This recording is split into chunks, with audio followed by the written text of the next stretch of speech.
It's not easy. It's not easy being the fan of a team that's in the rebuilding phase. That is, if you're the Jacksonville Jaguars, you have a franchise quarterback already, and everything else about it is being put together. It's not easy. I know what exactly it's like being a Vikings fan. Back in the Christian Ponder days, we had Adrian Peterson. But Christian Ponder came in, and there was a lot of similarities I see between Christian Ponder and Trevor Lawrence. Not in terms of talent, but in terms of where they're at in their careers and the teams that were around them at the time.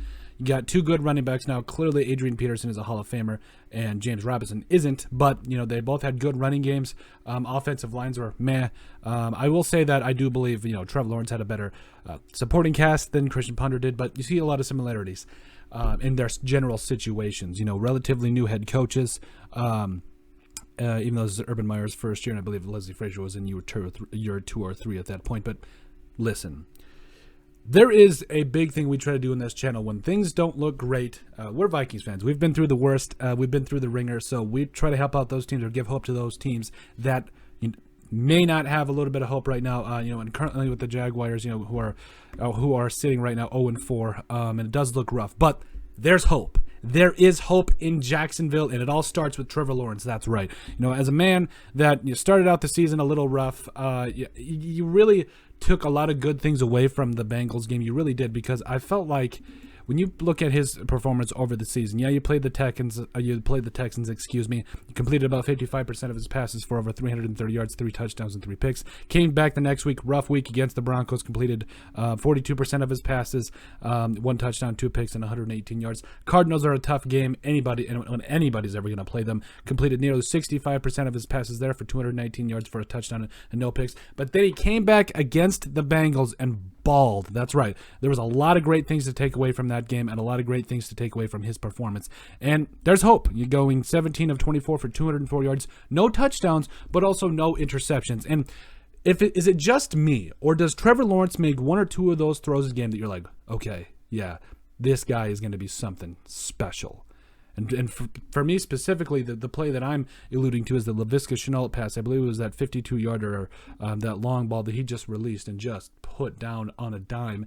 And I'm just thinking, man, this is absolutely incredible. Now, that duo was going to be really great for a long time, and we'll do a video about those guys. But, it was just, you watch that throw over and over and over again if you're me. I've watched the game a couple times already all the way through, and you just love what you see from a guy like Trevor Lawrence. He makes a couple of those throws.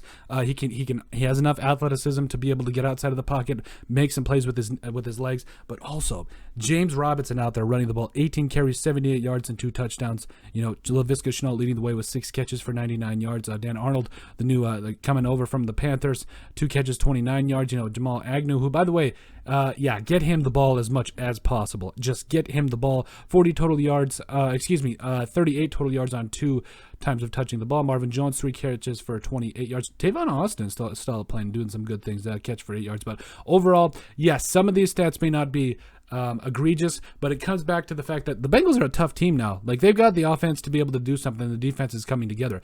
They took it to the Bengals for most of that game. To lose by a field goal, I know, is a little bit heartbreaking, but there is hope. There is hope in Jacksonville. You've got Trevor Lawrence there. That's absolutely coming along each and every game. And just the sheer talent this man has is enough to just keep you, very, very up and upbeat, because, he is already putting some things together. Now, whether Urban Meyer stays or not doesn't matter, because there is some building blocks in here. We covered it with Trevor Lawrence, James Robinson back there running the football, Laviska Shenault out there at wide receiver, Marvin Jones as well. There is talent and hope in Jacksonville, and also that defense is coming along together in some aspects as well. You've got Adam Gostis, who had a sack for him. Trey Herndon had 5 tackles, and Shaquille Griffin had 4 as well. But, yes, there's still things to clean up, especially on the defensive side of the football, but there is hope. This offense is looking good. That defense is coming along, and you love what you see. Now, again, I think that Trevor Lawrence, you're going to continue to see a guy that makes good, smart decisions with the football, but also those 2 or 3 throws, again, that you're just like, wow.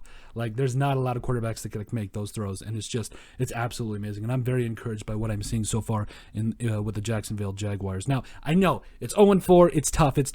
But the Vikings are 1-3, and let's take that for what it's worth. But overall, this is a very good crew that that Jacksonville is putting together. It might be a couple years before they're playoff contenders, but there's things to build on in Jacksonville, and there's hope. But let us know what you guys think. Make sure you guys like and subscribe down below. Leave a like and a comment. It helps people find the show. We really appreciate all the support that we've gotten and continue to get. You guys are all truthfully awesome, and we love every single one of you. Check out our website at thesportsbriefpodcast.com, and if you could also please remember to in the description down below give us a like and a follow with all of our social media handles down there.